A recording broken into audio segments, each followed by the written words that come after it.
আবহাওয়া দপ্তর থেকে এই মুহূর্তে পাওয়া সবথেকে বড় আপডেট। অবশেষে কি তাহলে 2024 সাল শেষ হওয়ার আগে বাংলায় চেনা শীত ফিরতে চলেছে? কার্যত ইঙ্গিত তো তেমনই দিল আলিপুর আবহাওয়া দপ্তর। হাওয়া অফিস জানাচ্ছে গত 24 ঘন্টায় শহরের তাপমাত্রা 3 থেকে 5 ডিগ্রি সেলসিয়াস কমেছে, যা শীতের অনুভূতি দিয়েছে। আবহাওয়া দপ্তর এও জানিয়েছে আগামী কয়েকদিনের মধ্যে রাতের তাপমাত্রা 2 থেকে 3 ডিগ্রি সেলসিয়াস কমবে। উত্তর ও দক্ষিণবঙ্গের ওয়েদারের লেটেস্ট আপডেট জানতে অবশ্যই ভিডিওটি শেষ পর্যন্ত দেখবেন। আপনার কাছে ছোট্ট একটি রিকোয়েস্ট, আমাদের চ্যানেলটিকে সাবস্ক্রাইব করে সঙ্গে থাকবেন প্রতিনিয়ত ওয়েদারের লেটেস্ট আপডেট সবার আগে নিজের ফোনে পেতে। চলুন দেখে নেওয়া যাক। হাওয়া অফিসের পূর্বাভাস, রবিবার কলকাতা সহ দক্ষিণবঙ্গের বেশ কয়েকটি জেলায় শীতের অনুভূতি হলেও হতে পারে।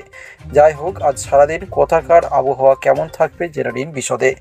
দক্ষিণবঙ্গের আবহাওয়ার খবরে জানিয়েছে মূলত ভিলেন পশ্চিমী ঝঞ্ঝার কারণে বাংলায় উত্তরে হাওয়া ঢুকতে বাধা পেয়েছে, তবে শীঘ্রই এই পরিস্থিতি কেটে যাবে বলে ইঙ্গিত দিয়েছে হাওয়া অফিস।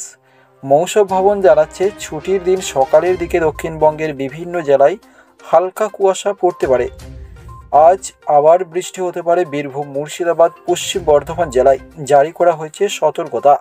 আসলে নতুন একটি পশ্চিমী ঝঞ্ঝার আগমনের ফলে আজ দক্ষিণবঙ্গের উত্তর অংশের মুর্শিদাবাদ, বীরভূম, পশ্চিম বর্ধমানের কিছু আংশিক মেঘলা আকাশ সহ দু একটি জায়গায় গুঁড়ি গুঁড়ি বৃষ্টি হতে পারে। ভিজতে পারে কলকাতাও, মেঘলা থাকবে আকাশ।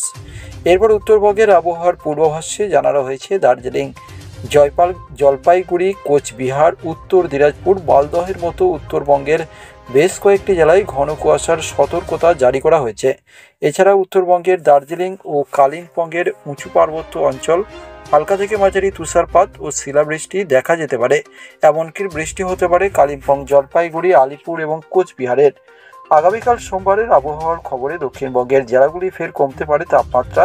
31 ডিসেম্বর, 1 জানুয়ারি তুলনামূলক শীতল আবহাওয়া অনুভূত হতে পারে বলেই জানিয়েছে আবহাওয়া দপ্তর। ভিডিওটি কোন জায়গা থেকে দেখছেন অবশ্যই বিস্তারিত কমেন্ট করে জানাবেন।